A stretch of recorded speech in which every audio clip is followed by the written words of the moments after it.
I want people to come away with that feeling of hope, which is the feeling that I got from spending time with these three. So I think there's a lot, there's a lot to learn, but there's also a lot to enjoy, and I want this to be a feel-good movie.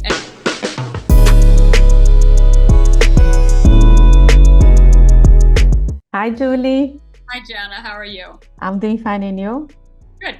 Nice to meet you. Thank you so much for your time, and it's a pleasure to talk to you. Oscar nominee.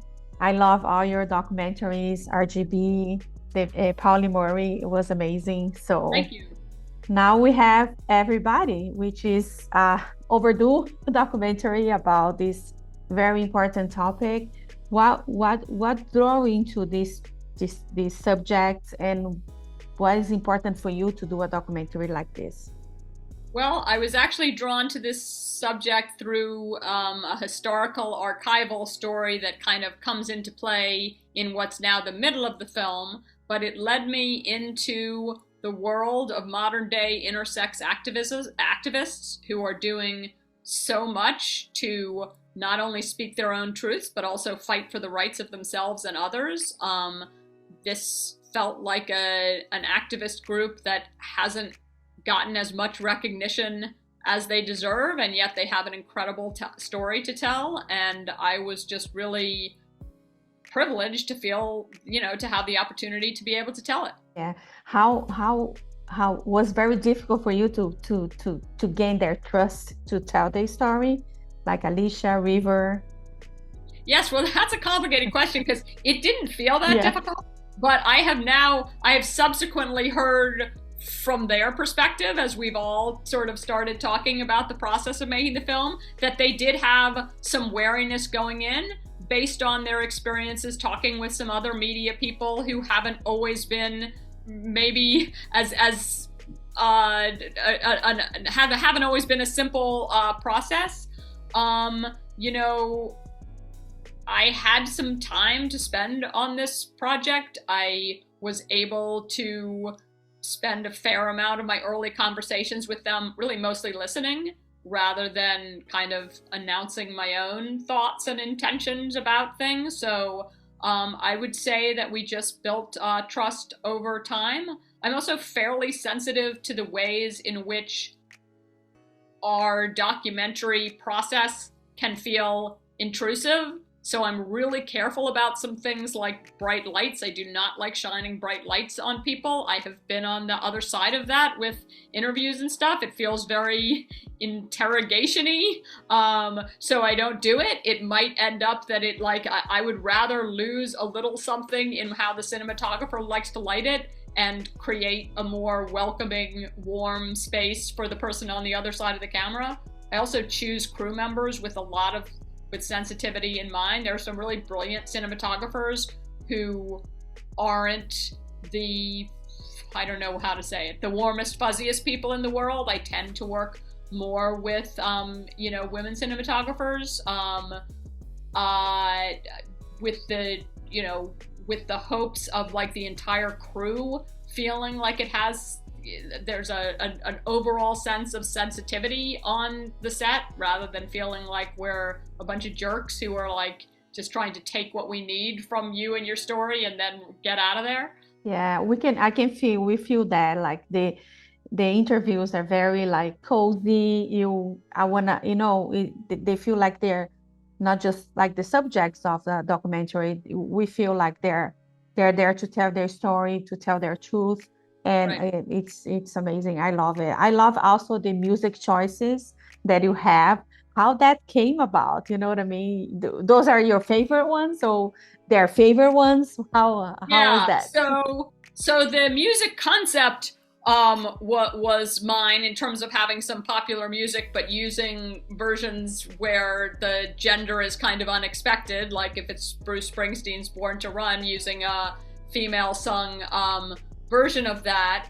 But as far as the actual songs that we ended up with, that evolved over time. It was a matter of myself and Kelly Kendrick, who was our editor, working out which songs worked well in which scenes and trying out a whole lot of different options. And then there's a whole other process where you're trying to figure out whether you're able to afford licensing various songs. A music supervisor came into the process who helped us try to license the rights, and in some cases we had to trade out songs because we were unable to license a song. I mean, it's not always that you would expect. I mean, I was so thrilled that both Bruce Springsteen and Lizzo, huge superstars, allowed us to license their songs for at a very reasonable cost. There were others who are less famous than them who were not as generous. So we were sort of swapping out songs till the very end of post-production.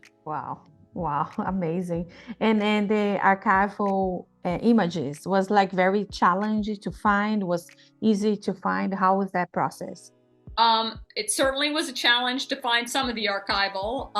We had a great archival producer named Brigitte Webb who just spent a lot of time sometimes searching for specific things, and sometimes searching things that I asked her to look for or the editor asked her to look for, but often was just looking in general. Like, she was just doing a lot of searching for footage of this historic figure, Dr. John Money, and came up with all kinds of interesting stuff that really kind of changed the tone of some of the film that we built some scenes around the footage that we were able to find if we thought it was strong historical footage. And then, of course, a lot of the footage is coming from our participants themselves and their own personal archives of old photos and videos. And we were lucky that for the most part they had quite a bit of old footage of themselves, or could point us to it online. Yeah, aside from this challenge, what was like your biggest challenge to bring this documentary, like to bring us to the big screen? You know what I mean? Yeah, I mean, I really think the biggest challenge was telling a story that's going to be so unfamiliar to many of the viewers, and making sure that we adequately explained some of the basic facts about intersex people in a way that, ordinarily documentary filmmakers, you really like to have a story just like unfold, and then you slowly kind of come to understand things. I thought in this case it was actually quite important to say right at the top of the film we didn't quite give a glossary, but we sort of explained what we were talking about early, and we also have a medical expert who comes on a few times to give explanatory sound bites, because I just didn't want our viewers to feel that the film was confusing. No, it's not. And it's very informative. At the same time, I was really upset with the David story that happened years ago. I was like, I cannot imagine my son going through that. You know what I mean? Like, it's kind of, I was like, I cannot believe it. And what else you want people to take out of the documentary? Because it's very important for you as a filmmaker is a responsibility to teach people and for them to understand. What else you want people to take away from the documentary? Yeah, I really want people coming out wanting to have a deeper understanding, not only having learned a bit about intersex variations, but also wanting to learn more. This film is mostly trying to tell a story. Yes, it will teach you quite a bit, but there's more to learn, and I hope people want to learn more. But I also want people to come away feeling inspired and uplifting. I think there is something very inspirational and uplifting about the stories of how the three main people we're following in the film really take the difficult experiences they've had in their childhood and youth and turn them into something really beautiful and empowering, and how they're out there fighting for their rights and other people's rights. And I want people to come away with that feeling of hope, which is the feeling that I got from spending time with these three. So I think there's a lot to learn, but there's also a lot to enjoy, and I want this to be a feel-good movie, and so I want people to leave theaters feeling good. Yes, I did feel good. So, and before we go, are you already working in your next project, in your next documentary? I'm in the midst of developing a number of things, but nothing that is actually to the stage of actual production. So stay tuned. Yes, I'm pretty sure it'll be amazing again.